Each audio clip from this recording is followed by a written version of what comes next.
Hey guys welcome to Devbhoomi career point. आशा करता हूँ आप सभी लोग स्वस्थ होंगे, काफ़ी अच्छी आपकी स्टडी चल रही होगी। तो आपके जो भी upcoming UK triple S C group C exams हैं, इनके लिए मैंने एक क्रैश कोर्स शुरू किया है जिसमें हम बहुत डीप फैक्ट का अध्ययन करते हैं। उत्तराखंड जी के सामान्य हिंदी और सामान्य अध्ययन की क्लासेस आपको इसके अंतर्गत मिलेंगी। अभी पहले स्टार्टिंग में मैं उत्तराखंड कवर करूँगा, फिर कुछ हिंदी की क्लासेस और कुछ महत्वपूर्ण जीएस की क्लासेस भी इसमें दी जाएंगी। ठीक है, तो उत्तराखंड जी के इम्पोर्टेंट फैक्ट क्लास या डीप फैक्ट क्लास 3 है आज। इसमें चंद्रवंश के जो महत्वपूर्ण फैक्ट है उनको आगे बढ़ाएंगे और कुछ अन्य महत्वपूर्ण फैक्टों के बारे में आज आप इस वीडियो में जानेंगे। ठीक है, बाकी देखिए, आपको ये मेरी जो कोशिश है पसंद आती है तो लाइक करना, शेयर करना और चैनल को सब्सक्राइब करना ना भूलें। और अपना वैल्यूएबल कमेंट भी कमेंट बॉक्स में ज़रूर दीजिएगा। आपका एक एक लाइक, आपका एक एक शेयर मोटिवेट करते हैं इस प्रकार का कंटेंट आपके लिए लाने के लिए। ठीक है, बाकी एप्लीकेशन पे आपके लिए टेस्ट सीरीज जल्द ही लॉन्च हो जाएगी, आजकल में लॉन्च हो जाएगी, तो उसको फॉलो कीजिएगा। दो टाइप की टेस्ट सीरीज अब आपको मिलेंगी। एक तो टेस्ट सीरीज रहेगी अब evergreen group C exam test series. ठीक है, evergreen group C exam test series में आपका जो यूके ट्रिपल एस सी का लेटेस्ट पैटर्न है उस पर आधारित एक ऐसी टेस्ट सीरीज होगी। एवरग्रीन में इसलिए नाम बोल रहा हूँ कि उसमें करंट के क्वेश्चन नहीं रखेंगे। उसमें जो 20 नंबर की हिंदी, 10 की रीजनिंग, 30 का जीएस और 40 का उत्तराखंड जीके होगा, वो बुक से ही जितना आपका सिलेबस है उससे संबंधित प्रश्न होंगे, but UK triple S C के लेटेस्ट पैटर्न पर होंगे वो। ठीक है, जो पैटर्न चल रहा है। बाकी एग्जाम स्पेसिफिक जो टेस्ट सीरीज आएगी वो उसी समय आएगी जब आपका एग्जाम की डेट आ जाएगी, उससे एक महीने पहले। जैसे अभी री एग्जाम होना है तो री एग्जाम के लिए आपका 10 या 20 अलग से प्रैक्टिस सेट देंगे। ठीक है, एवरग्रीन टेस्ट सीरीज में आपको हो सकता है 50 टेस्ट मिले, 60 मिले, 70, 80, जितने भी हो सकते हैं पॉसिबल उतने में आपको कोशिश करूंगा। अनलिमिटेड अटैम्प्ट मिलेंगे और वैलिडिटी भी इसमें कम से कम 1 साल आपको मिल जाएगी और एक मिनिमम प्राइस रहेगा इस टेस्ट सीरीज का। ठीक है, और जो एग्जाम स्पेसिफिक टेस्ट सीरीज आएगी, स्पेशली जैसे कनिष्ठ सहायक का एग्जाम होना है तो उसके लिए 10 टेस्टों की सीरीज आ गई, वीडियो वीपीडियो का होना है उसके लिए आ गई। तो ऐसे जब अलग अलग टेस्ट सीरीज छोटी वाली आएगी तो उसमें देखिए आपका करंट अफेयर भी ऐड रहेगी और बाकी एग्जाम का जो पेपर होगा वो और ज़्यादा टफ बनाया जाएगा। इसमें आपका मॉडरेट टू टफ रहेगा एवरग्रीन टेस्ट सीरीज में, बट जो एग्ज़ाम ओरिएंटेड वाला टेस्ट होगा वो आपका बहुत टफ रहेगा। ठीक है, जितना टफ पेपर होगा, जितना बोलते हैं ना कठिन संघर्ष होगा, जीत उतनी शानदार होगी, हमेशा इसका ध्यान रखें। बाकी इजी क्वेश्चनों का आप रिवीजन खुद कर लें पीवाईक्यू के माध्यम से। ठीक है, तो चलिए आज की क्लास में आते हैं। आज देखेंगे उत्तराखंड सामान्य अध्ययन इम्पोर्टेंट फैक्ट क्लास 3। ठीक है, ध्यान रखेंगे। पहला इसमें फैक्ट है, देखिए बहुत से फैक्ट रह जाते हैं लेकिन कुछ कवर करने की पूरी कोशिश मैं आपको कर रहा हूँ। ये चंद जो राजा हैं, देखिए चंद नहीं, चंदू नहीं होना चाहिए, चंद होना चाहिए।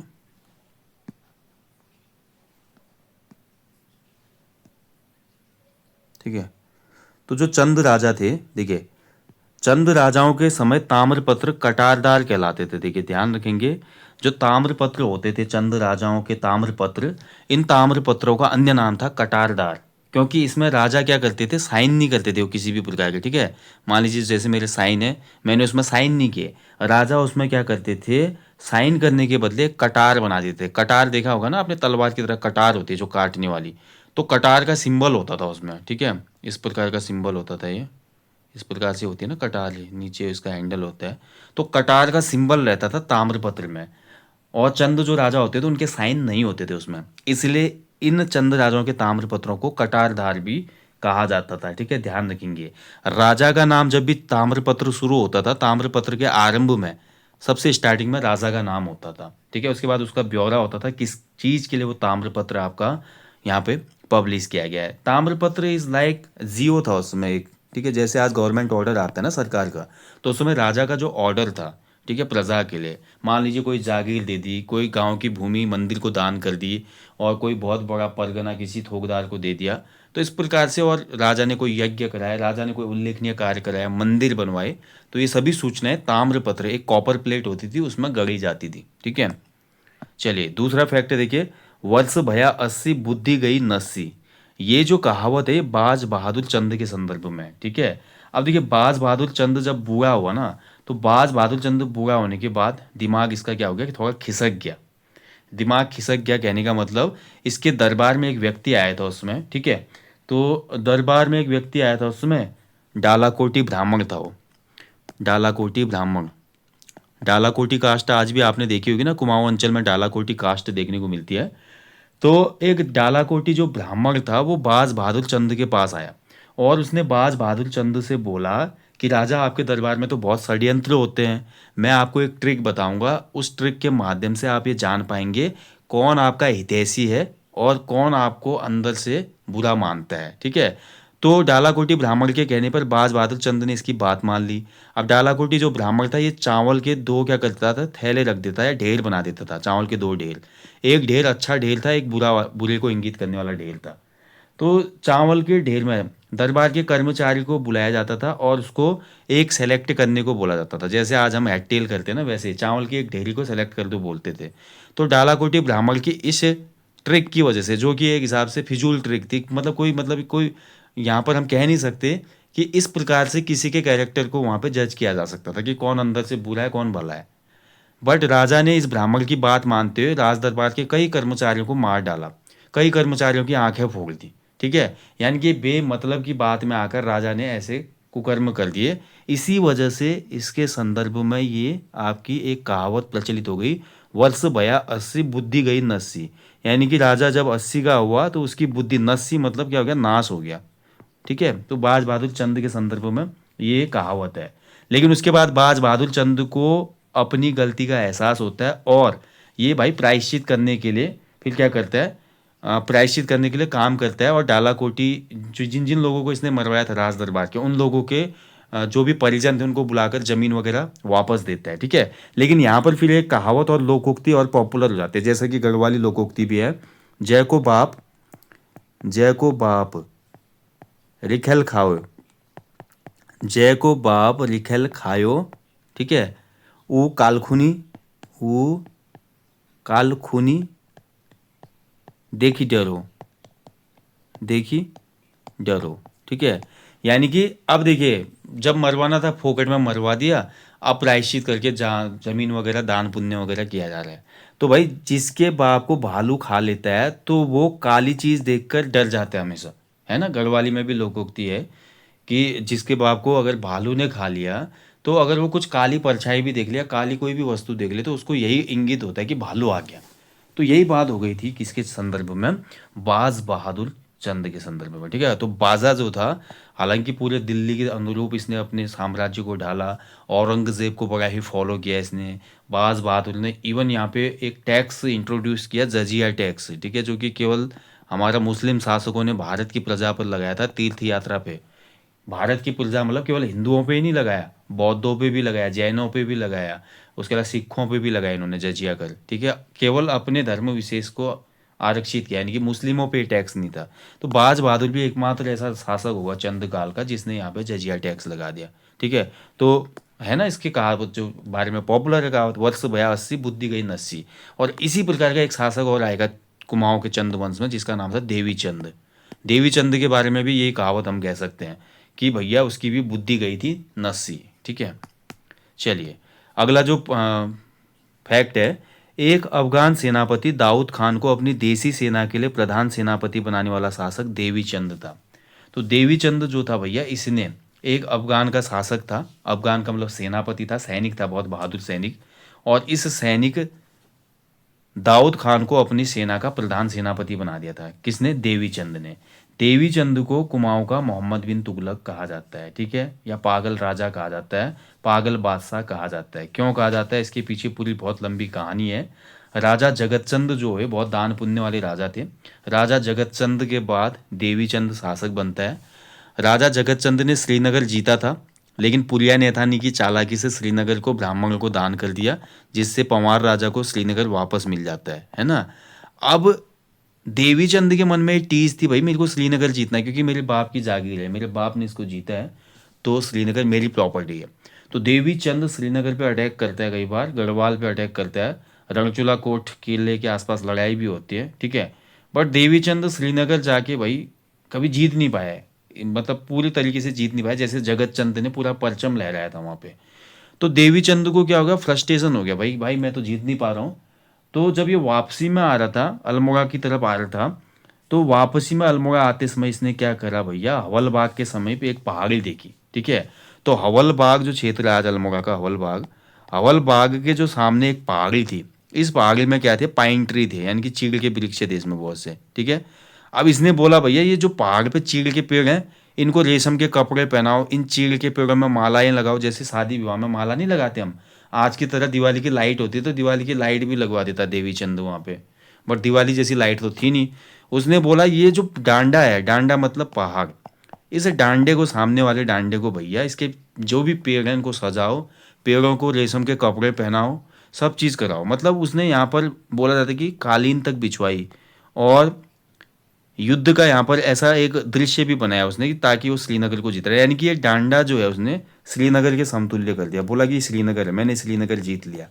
ठीक है, इस डांडे को राजसी वैभव सा दिखाकर उसने श्रीनगर के समतुल्य कर दिया। तो कुल मिलाकर जो ये फतेहपुर डांडा था, यहाँ पर बहुत ज़्यादा पैसा वेस्ट कर दिया इसने। ठीक है, इसके अलावा इसने बोला भैया मैं पूरे ब्रह्मांड का राजा हूँ। ठीक है, ये कुमाऊँ उमाऊँ क्या छोटी सी जगह है ये, मैं तो भैया साकेबंद राजा बनना चाहता हूँ। साकेबंद यानी कि जो विक्रमादित्य था जैसा, वैसा ही मैं भी हूँ।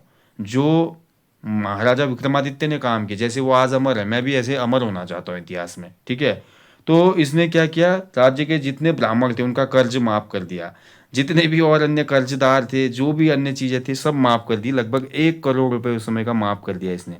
ठीक है, 1 करोड़ रुपये माफ कर दिया, किसके चक्कर में, आपका विक्रमादित्य बनने के चक्कर में। ओके, इसके अलावा देखिए बहुत से गांव और गूंठ भूमि इसने दान में दे दी, गांव और गूंठ भूमि इसने दे दी। गूंठ भूमि मंदिरों को जो दी जाती थी भूमि, ठीक है, वो गूंठ भूमि थी ना, तो ऐसी भूमि दे दी इसने, मतलब फ्री फोकट में। यानी कि ये राजा ऐसा था, रॉबिन हुड मान लो भैया। ठीक है, मान लो 100 रुपये का नोट अपने पास आ रहा है, 50 का मैंने खाया, 50 का बांट दो भैया, कोई दिक्कत नहीं है, और भविष्य के लिए कोई चिंता नहीं। इसलिए इसका जो राजकोष था बिल्कुल भाई खाली हो गया हो। ठीक है, मान लो जैसे किसी टंकी में छेद हो जाता है, पानी पूरा खाली, ऐसे राजकोष इसका पूरा खाली। असली फायदा उठाए जो इसके चाटुकार थे, जो इसके दुष्ट मंत्री थे, उन्होंने बहुत ज़्यादा उस समय क्या किया होगा, भ्रष्टाचार किया होगा, राजा को उन्होंने तिनके पे चढ़ाया, और राजा ने देखा ही नहीं कि क्या हो रहा है, ग्राउंड लेवल पे कुछ ही नहीं। इसीलिए इन्हीं कारणों की वजह से देवी चंद को आपका क्या कहा जाता है, कुमाऊं का मोहम्मद बिन तुगलक। ठीक है, MBT।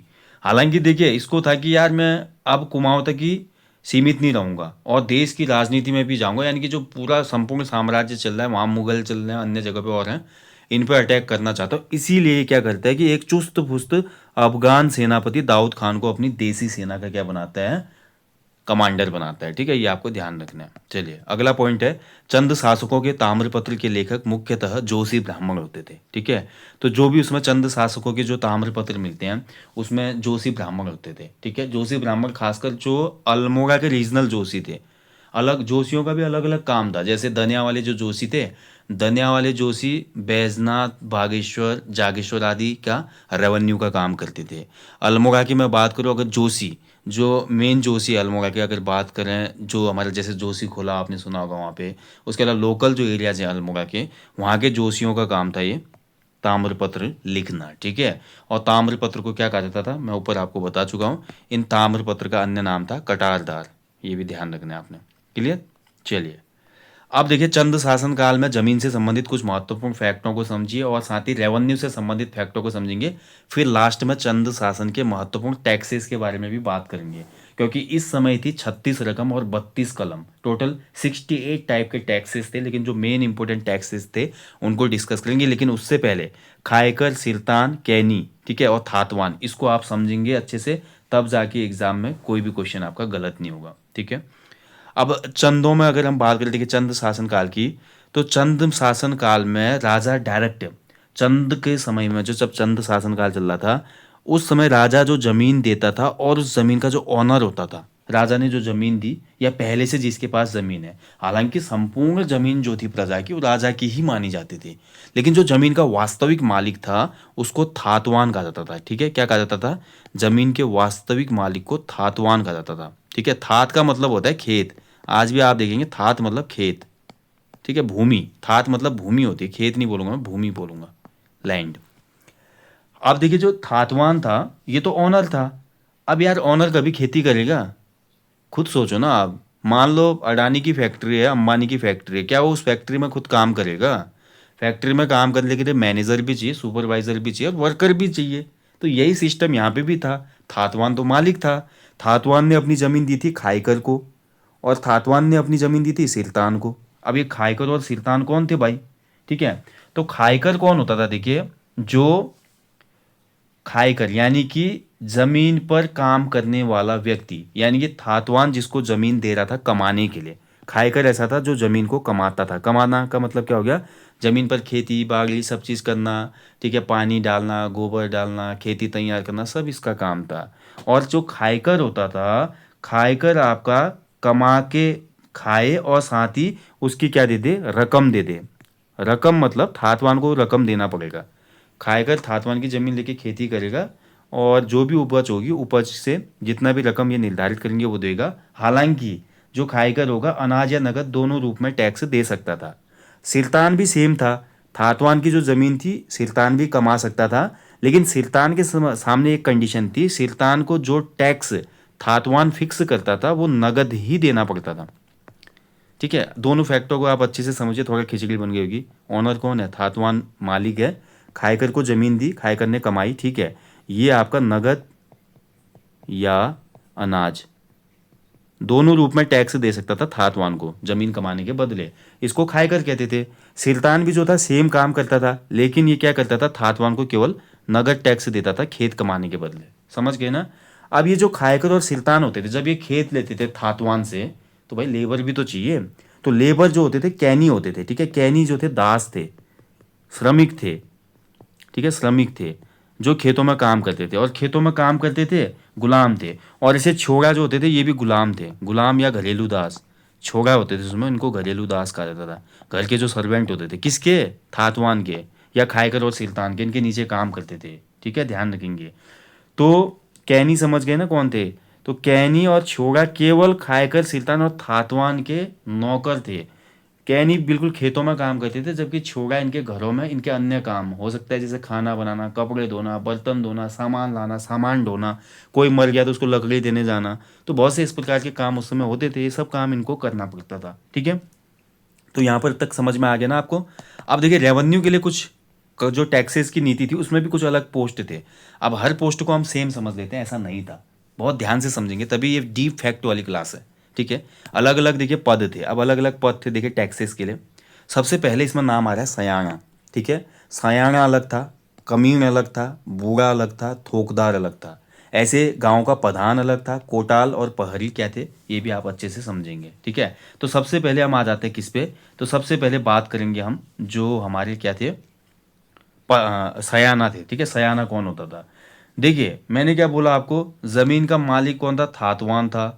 और थातवान किसको देता था जमीन? थातवान अपनी जमीन दे सकता था खायकर और सिल्तान को। और खायकर और सिल्तान जो थे ये आपका कैनी और छोड़ा को रखते थे। ठीक है, ध्यान रखेंगे। अब यहाँ पर देखिए, जो हमारे गांव थे उसमें, गांव देखिए अलग अलग, चंद शासन में भी तो हमारा जो सिस्टम था उसको बांटा गया था ना। चंद शासन में भी ऐसा थोड़ी था। इन्होंने पंचायती राज की शुरुआत की थी, लास्ट टॉपिक में मैंने आपको बात की। अब देखिए, सबसे नीचे इनका क्या होता था, मैंने आपको बताया था चंद प्रशासन में सबसे ऊपर था राज्य, जो चंदों का राज्य हो गया। राज्य के नीचे क्या होते थे? मंडल होते थे। ठीक है, मंडल के नीचे क्या थे भैया? आपका देश थे, तल्ला देश, मल्ला देश, गुम देश। ठीक है, ऐसे इसके नीचे थे परगने। ठीक है, परगने के नीचे क्या थे? गरखे थे, गरखे। और गरखे के नीचे लास्ट में थे ग्राम। ठीक है, तो ये सिस्टम उस समय चल रहा था। और यहाँ पर देखिए जो अलग अलग पोस्ट बनाई गई थी, जैसे सयाना था, कमीर था, बूढ़ा था, थोकदार था, तो इनके अलग अलग काम यहाँ पर बांटे गए थे। ठीक है, ध्यान रखेंगे। तो जमीन कमाने वाले और राजा के बीच, ध्यान रखेंगे, जमीन कमा भी रहे थे और राजा के बीच कर्मचारी जिनका जमीन पर हक था, यानी कि इनके पास अपनी लैंड भी होती थी। ठीक है, इनको कहा जाता था सयाना। जिनके पास ज़मीन भी थी, काम भी करते थे टैक्स कलेक्ट का, साथ ही जिनके पास ज़मीन थी। ध्यान से समझिएगा, इसमें यही अंतर है। देखिए, जो सयाना था, सयाना कौन होता था? सयाना जिनके पास अपनी ज़मीन भी होती थी गांव में और वो राजा का मालगुजारी जमा करने का काम करते थे। जैसे काली कुमाऊं में हमने पढ़ा था ना, तड़ागी थे, कारकी थे, बोरा थे, चौधरी थे। ठीक है, तो यही तो थे ना वहाँ पे सयाना या भूगा। ठीक है, ये हम समझते हैं। तो सयाना और भूगा की जो टर्म है लगभग लगभग एक जैसी है। जबकि इसमें जो कमीन है, देखिए कमीन, कमीन जो है इसमें आपका ये अलग था इसमें। ठीक है, कमीन जो होता था, देखिए कमीन जिसके पास जमीन नहीं होती थी, ध्यान से समझिएगा। कमीन जो होता था ना, कमीन का पद, ये राजा को भेंट बेगार और बरदायश सब देता था, सयाना को माफ था ये। कमील क्या करेगा, राजा को भेंट भी प्रदान करेगा, बरदायश भी देगा, जो उसमें बरदायश चली थी, कुली बरदायश की प्रथा, ठीक है। और इसके अलावा मैंने क्या बोला आपका, भेंट भी देता था, बरदायश भी देता था और बेगार भी देता था, कुली बेगार, ये कमीन को देना पड़ता था। और कमीन जो होता था ये तनख्वाह पर अपॉइंटेड था, यानी कि इसको राज दरबार से तनख्वाह मिलती थी और इसका काम था टैक्सेस को जमा करना। समझ गए ना। तो टैक्सेस को जमा करने के लिए देखिए, कम सयाना और बूढ़ा लगभग सेम है, क्योंकि कुछ जगह पर सयाना कहा जाता था इनको, किसी किसी जगह पर इनको बूढ़ा कहा जाता था, ठीक है, ज़्यादा इसमें डिफरेंस नहीं है। तो सयाना और बूढ़ा सेम थे, जिनके पास अपनी ज़मीन थी, लेकिन राजा की तरफ से इनको ऑर्डर था कि ये जनता में जाकर जो भी गांव या जो भी एरिया इनको दिया है वहाँ से टैक्स का कलेक्शन करेंगे। और जो कम्युनिटी था वो सरकार की तरफ से, यानी कि राजा की तरफ से गांव में होता था, और उसका काम होता था टैक्स लेना लोगों से, जहाँ पर सयाना या बुआ ये काम नहीं करते थे, जिन गाँव में, जिन क्षेत्रों में। तो कम्युनिटी वहाँ पर अपॉइंटेड था बाय किंग चंद, जो चंद राजा था, ठीक है। और इसको राजा को भेंट बरदायश बेगार देनी पड़ती थी, और साथ ही राज दरबार से इसको फिक्स सैलरी भी मिलती थी, ठीक है, ये आपको ध्यान रखना है। ओके। अगला जो टर्म है इसमें थोकदार। अब थोकदार कौन होता था भैया, जैसा कि नाम से पता चल रहा है थोकदार, ठीक है, यानी कि पूरा थोक होगा जिसके अंतर्गत। थोकदार इसमें सबसे बड़ा, मतलब सयाना है, बूढ़ा है, ये एक गांव तक या हो सकता है दो गांवों तक, या मैंने आपको बोला कि गरखों तक सीमित होंगे। लेकिन थोकदार मतलब पूरा, मतलब जैसे थोकदार के अंतर्गत बहुत गरखे वगैरह होते थे, थोकदार इनमें थोड़ा बड़ा पद हो जाता था, ठीक है, ध्यान रखेंगे। मतलब कह सकते हैं कि कुछ ऐसी जगह है जहाँ पर बड़ा एरिया था, वहाँ पर बूढ़े या सयाने को थोकदार भी कहा जाता था, ठीक है, ध्यान रखेंगे।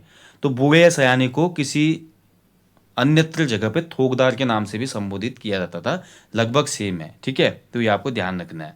अब आ जाता है, देखिए इसके नीचे जो हमारी पंचायतें होती थी, ठीक है, गांव में क्या होता था, गांव में एक नीचे प्रधान होता था, ठीक है। अब देखिए सयाना अलग है, बूढ़ा अलग है, थोकदार, ये तीनों एक साथ कनेक्ट हम कर सकते हैं। कम्युन इसमें बिल्कुल अलग हो गया, क्योंकि ये राजा के द्वारा नियुक्त था, राजा द्वारा नियुक्त, तनख्वाह पर, यानी कि सैलरी पर, ठीक है। बाकी प्रधान जो होता था गांव में होता था, और माल गुजारी, जो माल गुजारी था, माल गुजारी वसूल करना, ठीक है, माल गुजारी वसूल करना इसका काम था, ठीक है। अब देखिए जो सीनियर यहाँ पे रहता होगा प्रधान, प्रधान माल गुजारी वसूल करता था, माल गुजारी यानी कि कर, कर को वसूल करता था ये, ठीक है, ध्यान रखेंगे।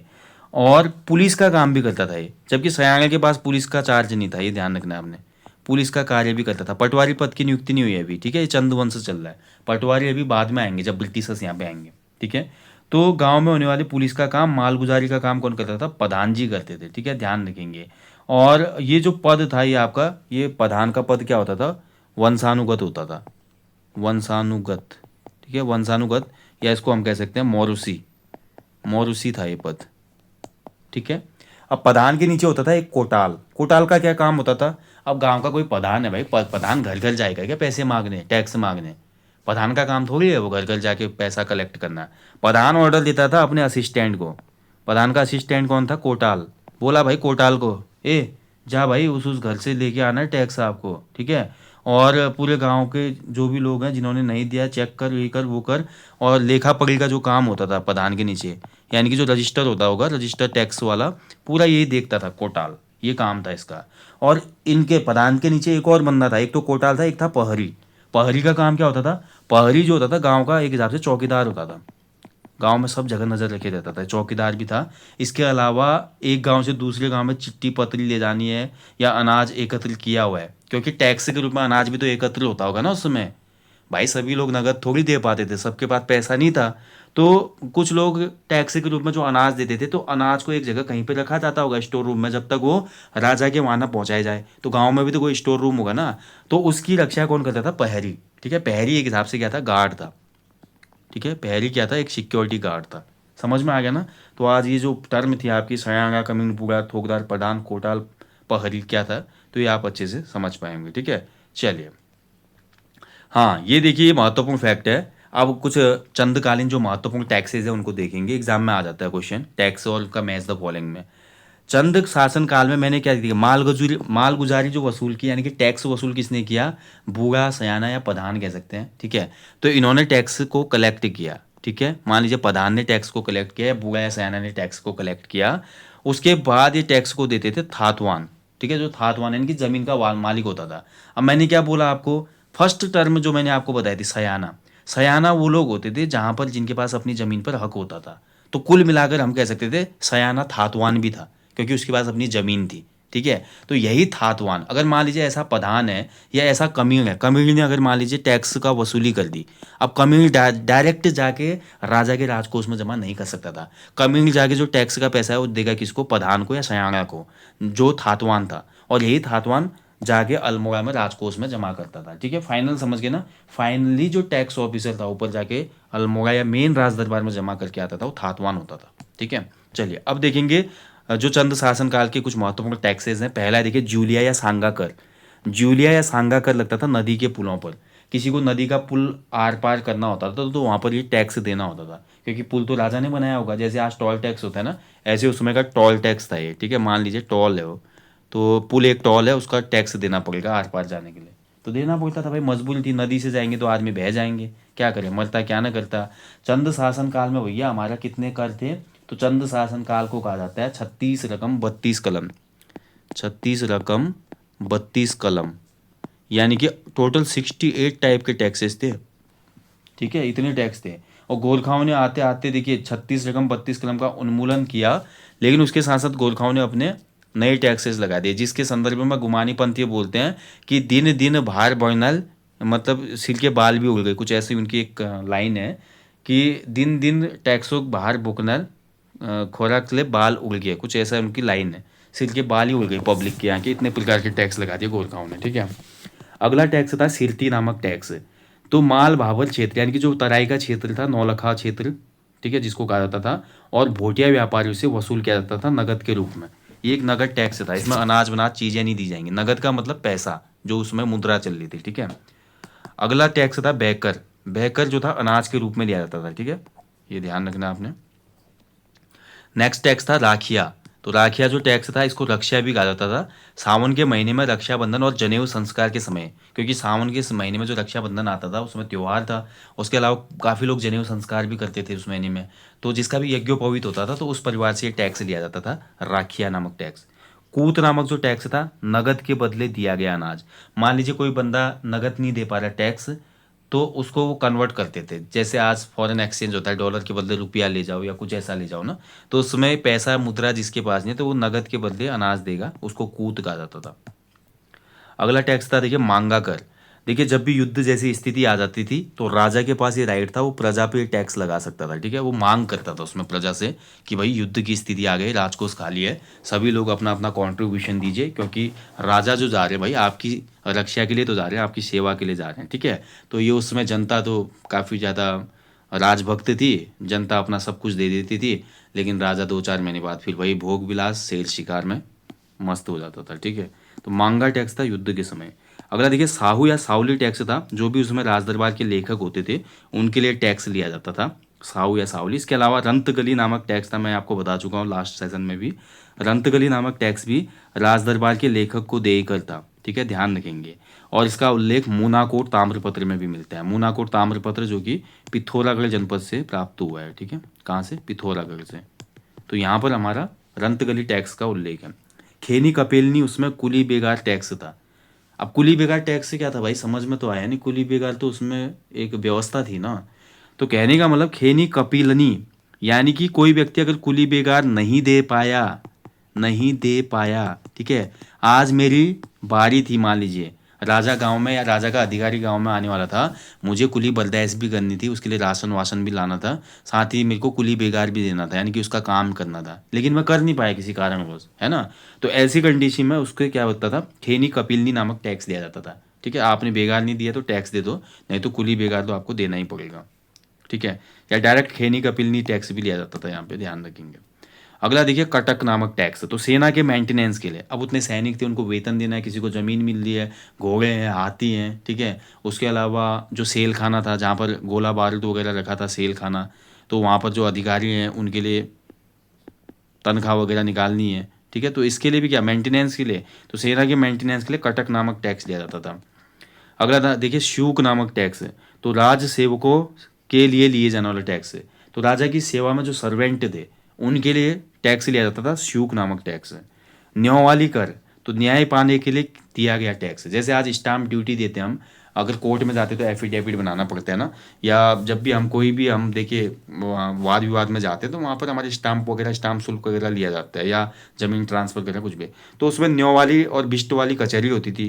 तो न्याय वाली कचहरी में अगर आप जाएंगे तो न्याय पाने के लिए वहाँ पर टैक्स आपको पे करना पड़ेगा, ठीक है। अगला देखिए भाग कर। भाग कर क्या होता था? भाग मतलब एक पार्ट। अगर मान लीजिए घराट पे मैंने 10 किलो अनाज पिसवाया है, तो एक कंडीशन होती थी कि 10 किलो अनाज कोई पिसवाएगा किसी पंचक्की पर, तो उस पर एक क्या लगेगा, निश्चित पार्ट का टैक्स लगेगा, ठीक है। तो घराटों पे ये लगता था, काफ़ी कम था उससे उसमें भाग कर, ठीक है, ज़्यादा नहीं होता था ये। तो ये था घराटों पे डायरेक्ट, यानी कि वाटर मिल्स जो थी उसमें, वाटर मिल्स, पंचक्कियाँ, क्योंकि उसमें ये डीजल चक्की या बिजली की चक्की तो थी नहीं ना। आशीर्वाद का मल्टीग्रेन थोड़ी आता था उसमें। लोग धान, गेहूँ, जौ, रागी, कोंदो, बाजरा, मोटे अनाज जितने थे सब पिसाने कहाँ ले जाते थे? पंचक्कियों पे ले जाते थे। अगला देखिए बजनिया। तो राज दरबार के जो भी नर्तक और नर्तकियाँ थी उनके लिए टैक्स लेता था राजा, जिसको बजनिया टैक्स कहा जाता था, ठीक है। अगला था देखिए चौपदार। चौपदार नहीं बोलेंगे इसको, चौबदार कर बोलेंगे इसको, ठीक है। तो मैंने क्या बताया था आपको, चौबदार कौन था, ठीक है। तो चौबदार जो नक्कारे होते थे, नक्कारे, ठीक है, नक्कारे यानी कि नगाड़ा बजाने वाला, नगाड़ा बजाने वाले, ढोल नगाड़े होते हैं ना, तो नगाड़ा बजाने वाली लाया था राजा, कहाँ से? मुरादाबाद से। लास्ट टॉपिक में बताया था ना मैंने, चंद शासन काल में राजा मुरादाबाद से जो मुस्लिम थे उनको लाया गया था, नगाड़े बजाने वाले, काफ़ी अच्छा बजाते थे वो।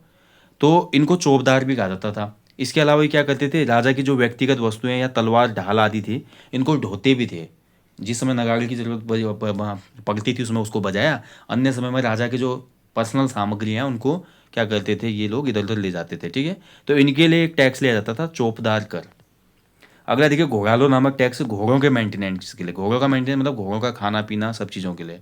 कुकरालो नामक टैक्स था कुत्तों के लिए। तो राज दरबार के जो भी कुत्ते रहते होंगे, रक्षा में रहते होंगे, ठीक है, तो इनके खान पान के लिए, सब चीज़ों के लिए कुकरालो नामक टैक्स था। अगला था देखिए कमीनचारी या सयानचारी टैक्स।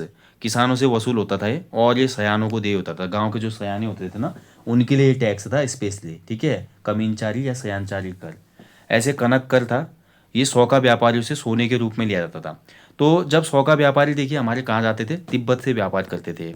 तो तिब्बत व्यापार करने के दौरान ही क्या करते थे, तिब्बत से ये लाते थे गोल्ड की धूल, ठीक है, कह सकते हैं कि गोल्ड डस्ट, या सुहागा भी बोलते हैं वैसे इसको, बोरेक्स की मैं बात करूँगा, ठीक है, बोरेक्स बोलते हैं शायद, जहाँ तक मुझे ध्यान आ रहा है। तो ये क्या करते थे, सुहागा जो था उसके रूप में टैक्स लिया जाता था, केवल किससे? भोटिया व्यापारी से, ठीक है। सौ का मतलब उपजाति है भोटिया की, तो भोटिया व्यापारी से लिया जाता था।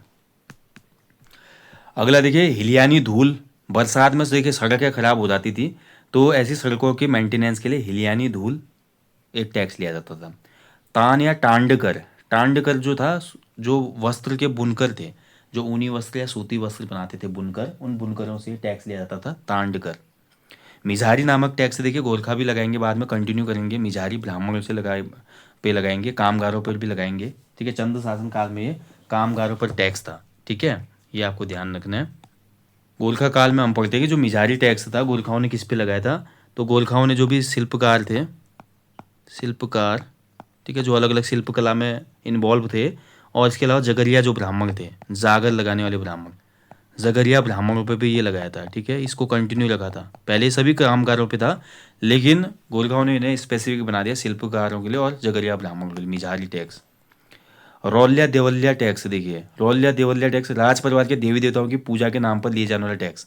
तो राज दरबार के भी तो कुल देवता थे ना, उसमें कुल देवी होती होंगी। उसके अलावा अन्य यत्र तत्र भूमि देवता, लोक देवता, क्षेत्र देवता, ग्राम देवता, ठीक है, स्थानीय देवता, उसमें देखिए एक ऐसा भी होता था क्षेत्र देवता। तो इन सभी की भी पूजा होती थी। तो इसमें देखिए हमारे यहाँ पे बलि प्रथा थी। तो जो बंदा टैक्स नहीं दे पा रहा तो उसको बोला यार चल भाई एक बकरा ही दे दे, दो ठीक है, तेरा काम हम कर देंगे, तू टैक्स की जगह बकरा दे दे। तो इस प्रकार के जो पूजाओं के लिए टैक्स लिया था, किसी से बकरा मांग लिया, किसी से बोला भाई चल तू 10 किलो घी दे दे इस पूजा के लिए, किसी को बोला चल तू 5 किलो गेहूं का आटा दे दे, प्रसाद बनेगा। तो इस प्रकार की पूजा के लिए जो टैक्स लिया जाता था किसी भी प्रकार से, वो रौल्या देवल्या कहलाता था। अगर या जगरिया कर, तो जागर लगाने वाले पुजारी ब्राह्मणों से ये लिया जाता था। सीकदार नेगी कर जो होता था, परगना अधिकारी जो होते थे उसमें नेगी लोग ही होते थे। परगना जो था मैंने आपको बताया था, जो चंद शासन काल में हमारी सिस्टम था, उनका राज व्यवस्था थी, उसमें परगने जो होते थे वहाँ पर नेगी होते थे, तो इनके लिए सीकदार नेगी टैक्स लिया जाता था। एक हिसाब से इनके लिए नजराना था ये। डाला कर गांव के सयाने के लिए, देखिए जो टैक्स वसूल करने वाला सयाना था गांव में, उस सयाने के लिए अलग से डाला कर राजा की तरफ से ऑथोराइज था।